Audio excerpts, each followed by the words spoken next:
Lembrar que toda quinta nós estamos aqui presencialmente. Os irmãos que estão acompanhando esse culto pela internet, que ainda não voltaram no presencial, nós estamos disponibilizando o culto depois, não estamos também mais transmitindo esse culto das 10 ao vivo. Então, a ideia é que a gente agora, que todos estão praticamente vacinados, que nós aí temos alguma segurança, a pandemia não acabou, é bem certo, mas nós temos agora alguma segurança para poder vir ao templo, participar das atividades. Nós temos mantido todos os protocolos de higiene, então não perca, né? Antes o pessoal era doido, vai ter alguma coisa, eu quero ir. Agora que pode vir, não vem. Então vamos se organizar para a gente poder estar junto.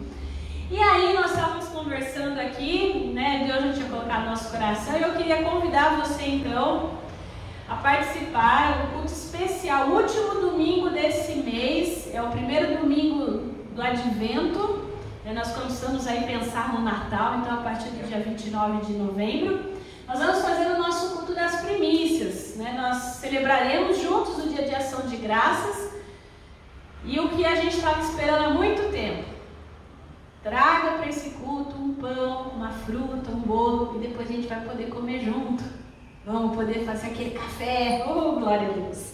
Então, o café a gente garante aqui na igreja. Então, os irmãos vão trazer como forma de gratidão, agradecendo pelo ano que passou, né, por tanta dificuldade, Deus tem nos preservado. Então, é uma oferta simples, simbólica, mas de gratidão a Deus para a gente deixar a nossa mesa bem bonita. Então, cada família, não precisa ser cada pessoa não, né? Traz um pão, ou um bolo, ou uma fruta, para a gente deixar a nossa mesa bonita, para a gente agradecer a Deus tudo que Deus tem feito até aqui. Então, no último domingo, dia 29, e aí depois, né, a gente não vai poder ficar só olhando não, a gente vai poder, né, comer junto, trazer à memória tudo aquilo que Deus tem feito nas nossas vidas e na vida da nossa comunidade.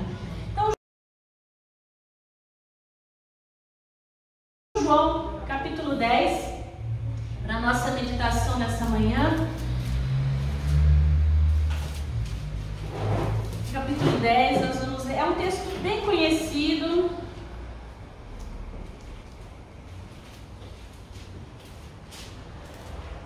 Eu vou ler na NVI, Nova Versão Internacional, mas dá para você acompanhar bem aqui pela nossa tradução. Diz o seguinte: eu sou o bom pastor. O bom pastor sacrifica sua vida pelas ovelhas. O empregado foge quando vê um lobo se aproximar. Abandona as ovelhas porque elas não lhe pertencem e ele não é o seu pastor. Então o lobo as ataca e dispersa o rebanho. O empregado foge porque trabalha apenas por dinheiro e não se importa de fato com as ovelhas. Eu sou o bom pastor. Conheço minhas ovelhas e elas me conhecem. Assim como meu Pai me conhece e eu o conheço, e eu sacrifico minha vida pelas ovelhas, tenho outras ovelhas que não estão nesse curral, devo trazê-las também. Elas ouvirão minha voz e haverá um só rebanho e um só pastor. O Pai me ama, pois sacrifico minha vida para tomá-la de volta.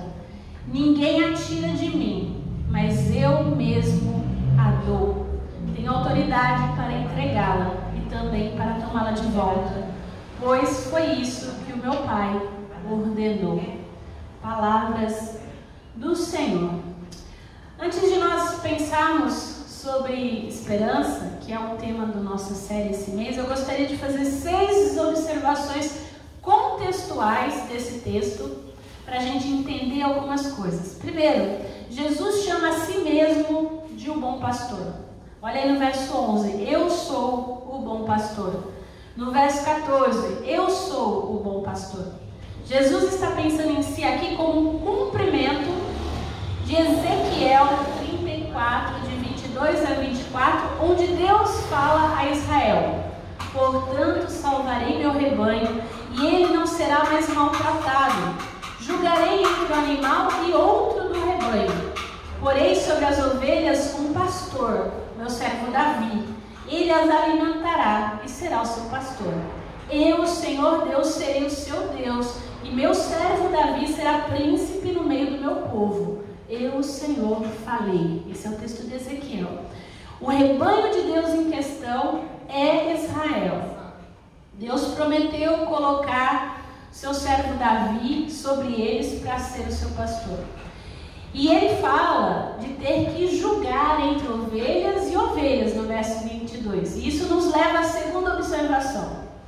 Algumas ovelhas são de Cristo, outras não. Olha aí o versículo 3 no finalzinho e o 4. Ele chama suas ovelhas pelo nome e a conduz para fora.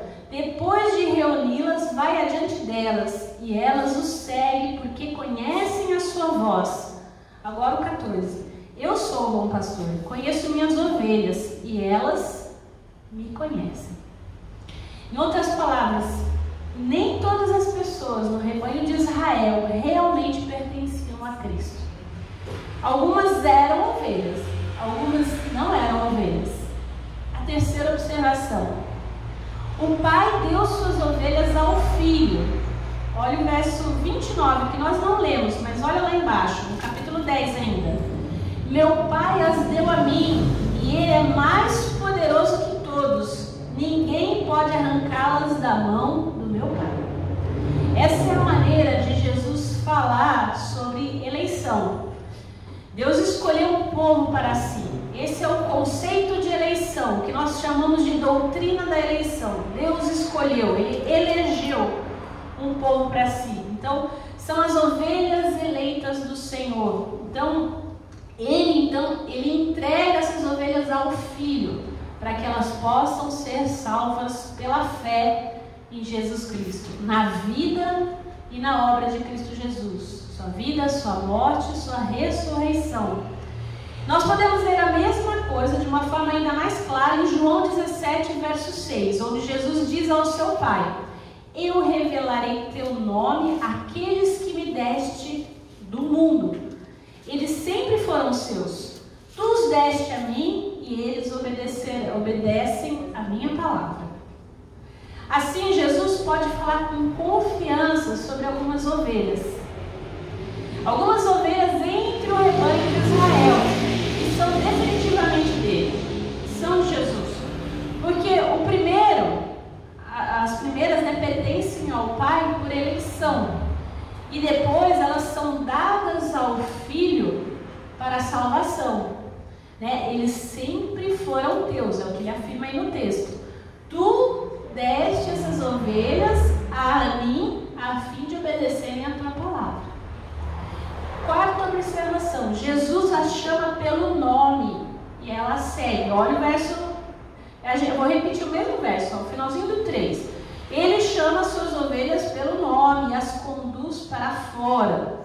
Depois de reuni-las, vai adiante delas e elas o seguem porque conhecem a sua voz. Verso 27.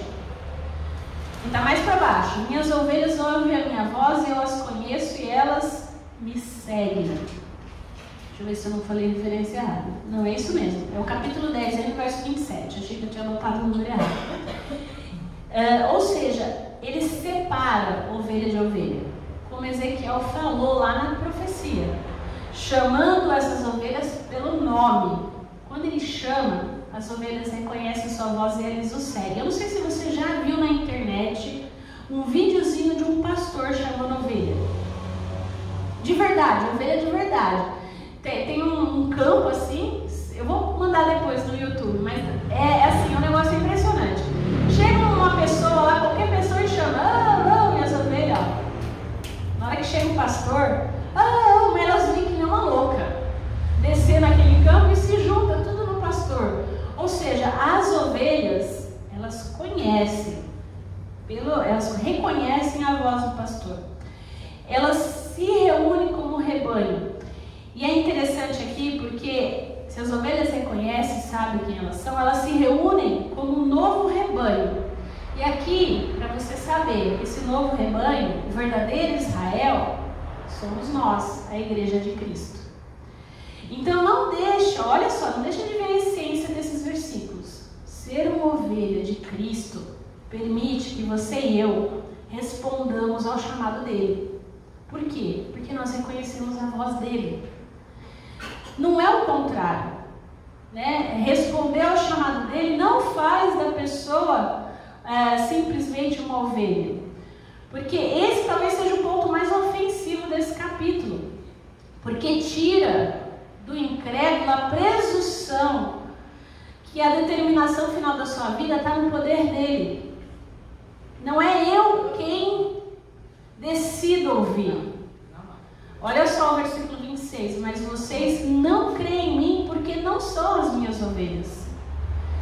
Imagina um fariseu, um legalista, ouvindo a mensagem de Jesus e dizendo para si mesmo: se ele acha que eu vou ser sugado por esse movimento, por esse negócio aí que está cheio de coletor de impostos, de pecador, ele está louco. Imagina, eu tenho vontade própria, eu decido, né? Eu tenho o poder de determinar meu próprio destino. Imagina agora Jesus sabendo o que estava no coração dessas pessoas que o ouviam e dizendo: você pensa que você está no controle das coisas, da sua vida, mas você não está. Você é escravo do pecado. E eu te digo que você não crê, porque o Pai não escolheu você para estar entre as minhas ovelhas. Olha que forte. O júbilo final aí da incredulidade, ele é destruído pela doutrina da eleição. Se você tem alguma dúvida, lê João 6, que está um pouquinho antes, do 63 ao 65. Somente o Espírito da vida. A natureza humana não realiza coisa alguma. E as palavras que eu lhes disse são Espírito e vida, mas alguns de vocês não creem em mim.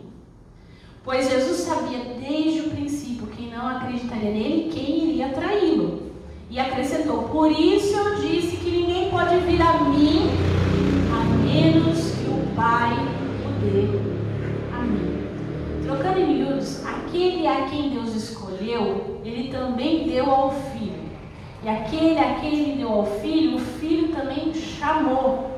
E assim as suas ovelhas ouvem a sua voz. Creem nele e o seguem. Mas isso não é tudo que Jesus faz pelas suas ovelhas. Tem mais. Olha aí, vamos seguir. Uma quinta observação contextual. O bom pastor dá a vida pelas suas ovelhas. Olha o verso 11. Eu sou o bom pastor. O bom pastor sacrifica a sua vida pelas ovelhas. Agora, olha o 14 e o 15. Eu sou o bom pastor, conheço minhas ovelhas e elas me conhecem. Assim como meu Pai me conhece e eu o conheço, e eu sacrifico minha vida pelas ovelhas. Em outras palavras, aquele que o Pai escolheu, ele também deu o Filho. E aqueles a quem ele deu ao Filho, o Filho também chamou. E aqueles a quem o Filho chamou, ele também justificou, dando vida, dando a sua vida por essas ovelhas. E é com base nesse sacrifício que a gente pode fazer a sexta observação aí. Jesus dá vida eterna que não pode ser tirada. Olha o 27 e o 30, nós não lemos, mas olha aí na sua Bíblia, 27 até o 30. As minhas ovelhas ouvem a minha voz, eu as conheço e elas me seguem. Eu lhes dou a vida eterna, jamais perecerão, e ninguém as arrebatará da minha mão. Aquilo que meu Pai me deu é maior do que tudo, e da mão do Pai ninguém pode arrebatar. Eu e o Pai somos um. Ou seja, aqueles a quem o Pai escolheu para si, ele também deu ao Filho. Aqueles a quem ele deu ao Filho, o Filho também chamou, e aqueles a quem o Filho chamou, ele também deu a vida. Ok? E aqueles por quem ele morreu, ele deu a vida eterna. E ninguém pode tirar isso da pessoa. Não é regra, não é pastor, não é presbítero, não é ninguém. A figura que a gente tem em João 10 é de um grande pastor que soberanamente salva as suas ovelhas. E o Pai as entrega ao bom pastor. O pastor morre por elas. Ele as chama pelo nome, ele dá a vida eterna. E é ele mesmo quem guarda essas ovelhas para sempre. Por isso que a gente pode dizer que a nossa esperança não está em nós. Nossa esperança está no bom pastor. Por quê? Porque quando nós vemos tudo isso, ao saber de tudo isso, e quando a gente pensa aqui em eleição, Deus escolheu, Deus chamou, Deus salvou, Deus justificou e Deus deu a vida eterna, e não é a gente que escolhe, é Ele. Ele quem chama, quem tira do pecado, o nosso orgulho é quebrado. Porque mesmo que a gente julga estar de pé, que a gente acha e a gente acredite piamente que a gente tem o controle da nossa vida, o que alguns chamam de livre-arbítrio, e aqui eu não vou entrar no termo teológico da questão, tá? Que aí tem uma grande divergência aí, uma briga eterna. Quando eu falo aqui, a pessoa acha que tem o controle de tudo, ela não tem. E também nós vamos ter um outro lado, aqueles que, já que eu fui chamado, já que eu fui escolhido, já que Deus me chama pelo nome, que não deixa de ser um tipo de orgulho, a pessoa faz o que? Ela fica inerte. Pra que eu vou fazer alguma coisa? Se Deus não me chamou, vai chamar outro, e vai chamar da mesma forma que me chamou quando eu menos queria, enfim. E aí, por que então que eu vou fazer alguma coisa? Se quem está salvo já está salvo, se é Deus que chama, o fato é que eu e você, nós não sabemos quem está salvo e quem não está. E aí, olha o verso 16, o que Jesus diz? Tem outras ovelhas que não estão nesse curral. E essas ovelhas também que a gente deve trazer. Então, elas ouvirão a minha voz. Haverá um só rebanho, um só pastorado. Quando a gente pensa então em eleição, a eleição quebra o orgulho do nosso coração, de qualquer prepotência que a gente possa ter, mas ela não nos dá licença para acomodação. A gente não fica de boa, né? Ao contrário, saber que sem merecer nós somos chamados para fazer parte desse rebanho, isso se torna um combustível para nós, um combustível para a nossa esperança, um combustível de que nós estávamos perdidos, mas fomos achados, e que através de nós outras pessoas também ouvirão falar sobre Cristo, que outras pessoas também vão e virão fazer parte desse rebanho, assim como nós. Eu não sei se você já viu, mas ovelha olha, só não chega a ser um porquinho porque tem um monte de pelinho, mas ovelha faz sujeira. É um animal porquinho, né? Faz sujeira. Você vê aquela lã bonita, mas se deixa ela rola na terra, igual a gente. A gente sem o pastor faz sujeira, se suja no pecado. Então nós somos amparados por esse pastor, abraçados, cuidados, e ele diz que tem mais gente aí fora para entrar. E aí, a gente vai ficar inerte porque a gente já foi chamado? Não. João 10:16, ainda tem outras ovelhas, não deste aprisco, a mim me convém conduzi-las, elas ouvirão a minha voz, então haverá um só rebanho, um só pastor. É um grande texto missionário, para eu e você ser chacoalhado e lembrar que a gente tem gente ainda para ser chamado para esse rebanho. Toda vez que a gente fica confortável no nosso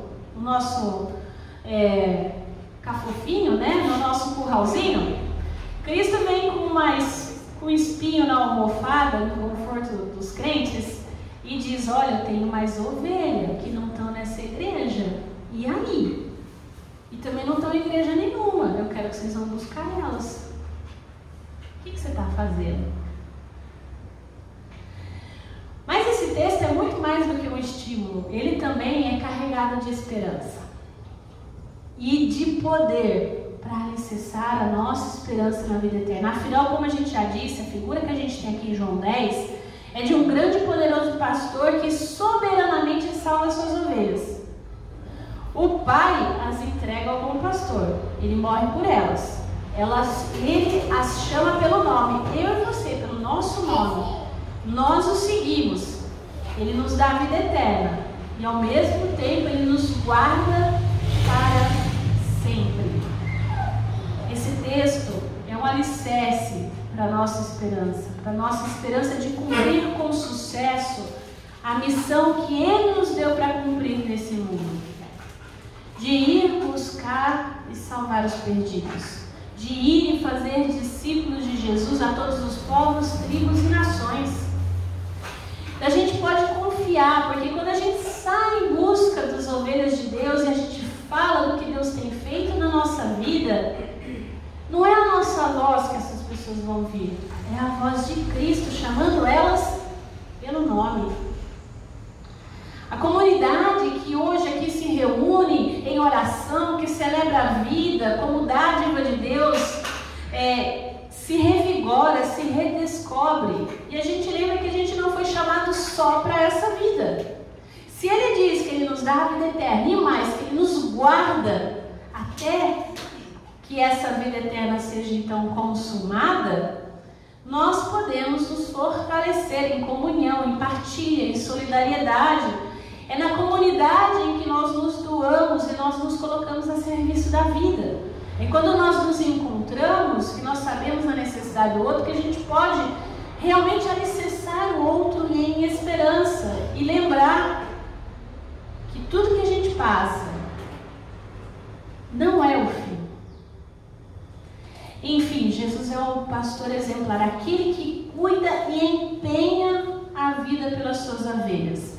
E essa sua qualidade contrapõe as dos assaltantes. E também daquelas pessoas que parecem pastor e não são. Jesus não é como os pastores contratados por salário. A nossa versão aqui diz que são os mercenários. A versão que ali diz os empregados. Enfim, aqueles que recebem, mas que de fato eles não se importam com as ovelhas, porque elas não são propriedade deles. Enfim, tanto faz, tanto fez. Um assalariado foge quando a fera aparece. Ela deixa as ovelhas sem proteção diante daquele que rouba e despeça. Isso se justifica porque a sua motivação para o cuidado não é amor e carinho, mas é o salário. A motivação de Jesus para nos cuidar, para nos manter seguro, é amor, é graça. Não é porque Ele vai ganhar alguma coisa em troca. Ele não é mais ou menos Deus se a gente adora ou não o adora. A figura do bom pastor, ou melhor, Jesus sendo o pastor exemplar aqui, fortalece as ovelhas fracas, cura as doentes, procura as desraigadas e busca as ovelhas perdidas, diferente dos pastores relatados em Ezequiel 34:4. O bom pastor cuida das suas ovelhas, e o cuidado inclui um empenho por elas, a ponto de arriscar e entregar a sua vida. Por isso, não se esqueça, o alicerce da sua esperança está em Cristo, aquele que deu a vida dele por você.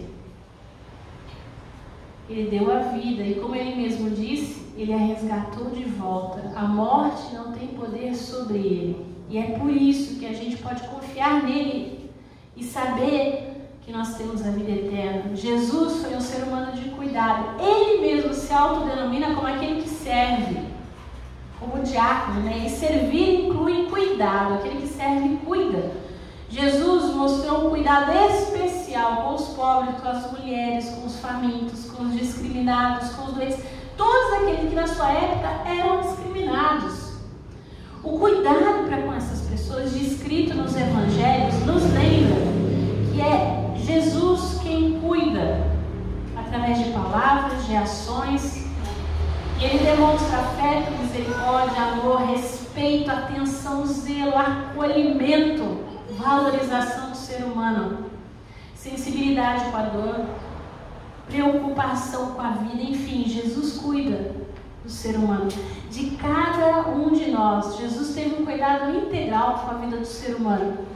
E toda a ação de cuidado dele mostra justiça, mostra uma luta contra a opressão e a exclusão. Então a gente pode alicerçar a nossa esperança no bom pastor, porque ele expressou sempre o seu cuidado para cada ovelha. E o seu cuidado é baseado em amor.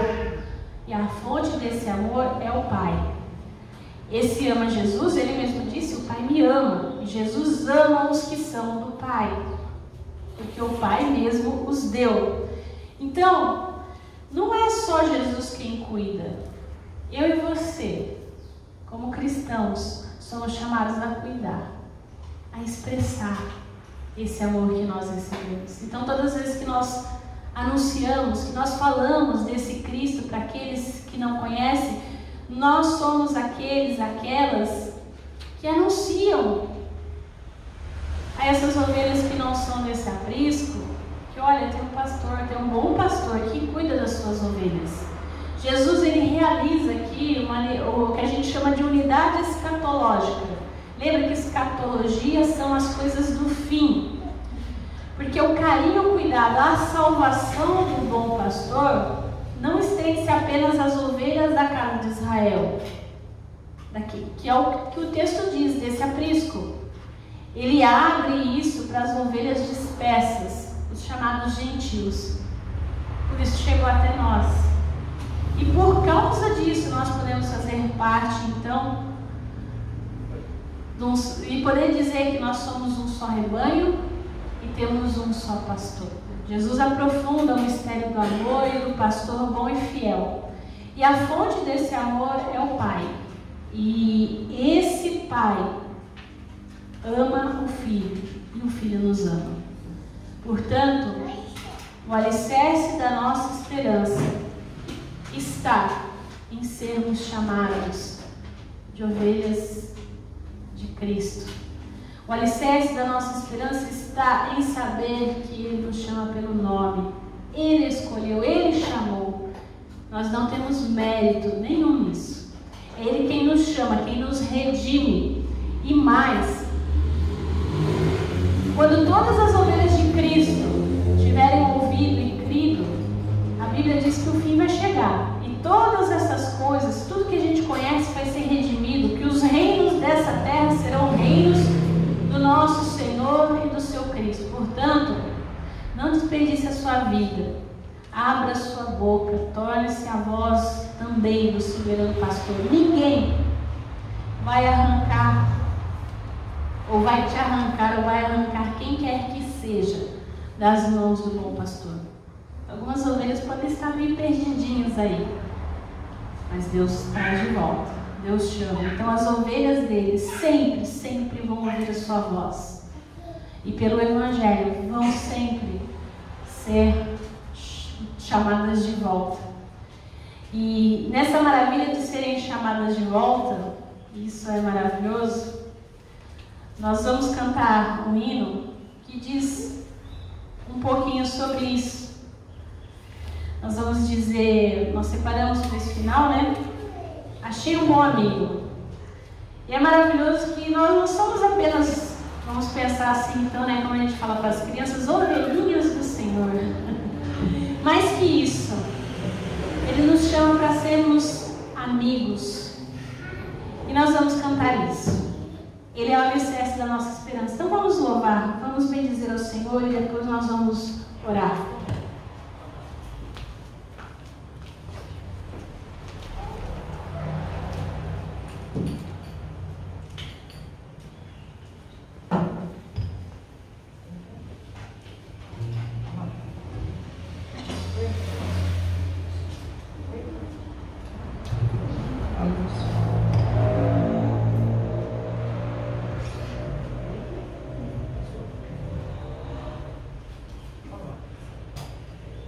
Vamos permanecer de pé, talvez, para a gente poder cantar isso tranquilo.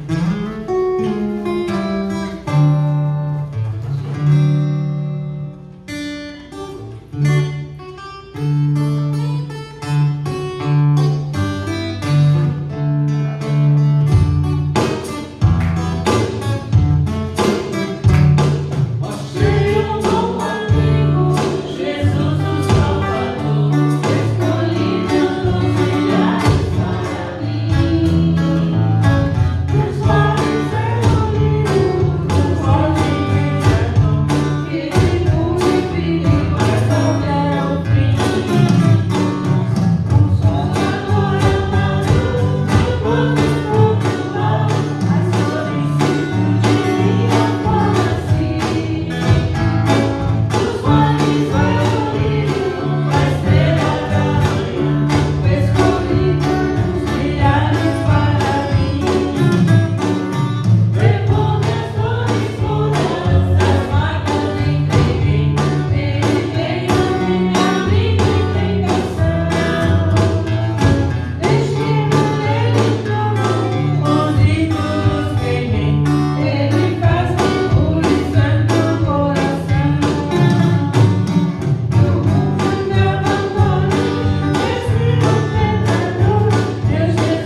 graças, ó Pai, porque como nós cantamos aqui, Senhor, o Senhor nos guarda até o fim.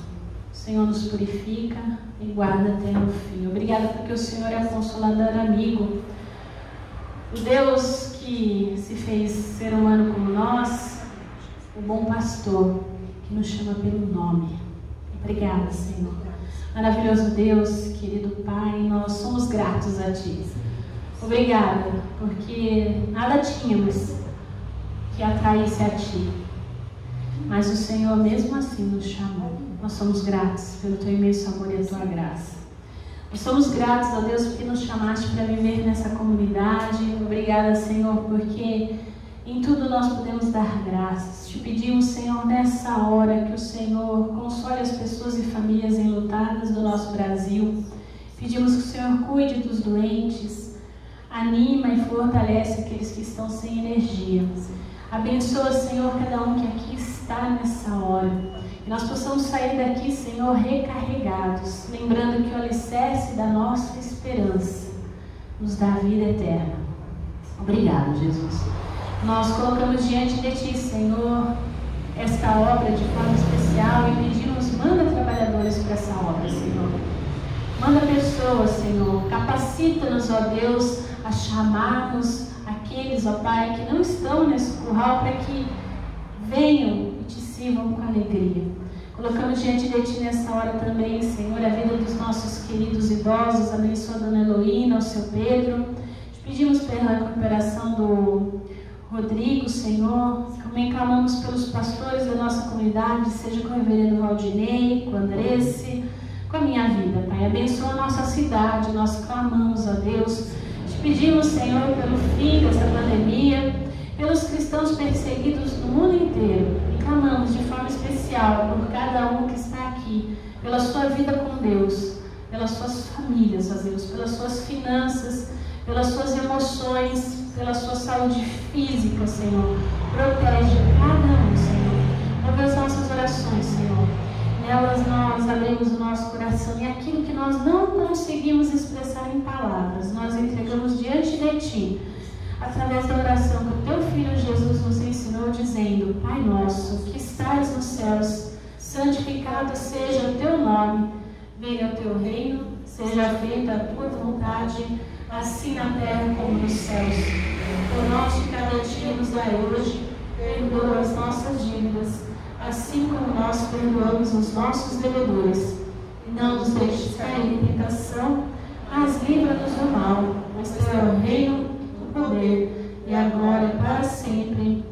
Amém. Irmãos e irmãs, receba a bênção, que a graça do Senhor Jesus Cristo, o amor de Deus Pai, a comunhão, o Espírito Santo seja com todos vocês,